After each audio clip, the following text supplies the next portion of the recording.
एक आदमी को 15,600 रुपए का कर्ज चुकाना है। कितनी राशि का कर्ज चुकाना है? 15,600 रुपए टोटल राशि बैठ रही है। ठीक है मेरे भाई। अगर मैं आपसे कहूं कि जो कि 3 वर्ष में 4% वार्षिक साधारण ब्याज पर दे है, कितने पर दे है? वार्षिक साधारण, यानी 3 साल बाद 4% के हिसाब से इतना कर्ज हमें चुकाना है। अब क्वेश्चन ने कहा है यदि वह इस राशि का भुगतान वार्षिक भुगतान की समान किस्तों में करता है, हर साल पेमेंट देता है, तो वार्षिक भुगतान की राशि ज्ञात कीजिए। पहले बहुत आराम से समझना, पहले क्वेश्चन को दोनों तरीके से आप लोगों को समझाने की कोशिश करूं।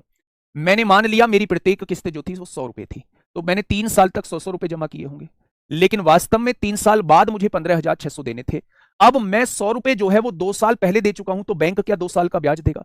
अगर 1 साल का ब्याज 4% है तो 2 साल का ब्याज 8% हो जाएगा। यहां 8% ब्याज देगा तो 8 रुपए ब्याज देगा।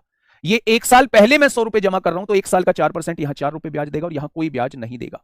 यानी कि मैंने जो एक्चुअल में पैसे जमा किए 100 रुपए यहां किए, 104 रुपए मेरी तरफ से यहां जमा हुए, 108 रुपए मेरी तरफ से यहां जमा हो गए। अगर मैं यहां से देखूं तो मेरे भाई 108 और 104 212 हो जाएगा, 212 और 100 312 हो जाएगा। मेरी तरफ से जो राशि जमा हुई वो कितनी हो गई? 312 रुपए मैंने जमा किए।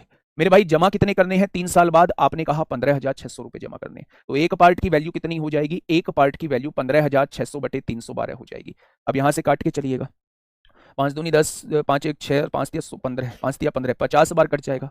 312 पंजे कितना होता है? 1560 होता है। 50 बार कट गया। 1 बराबर 50 है तो प्रत्येक किस्त ये होती है। 100 बराबर वो आपसे पूछना चाह रहा है।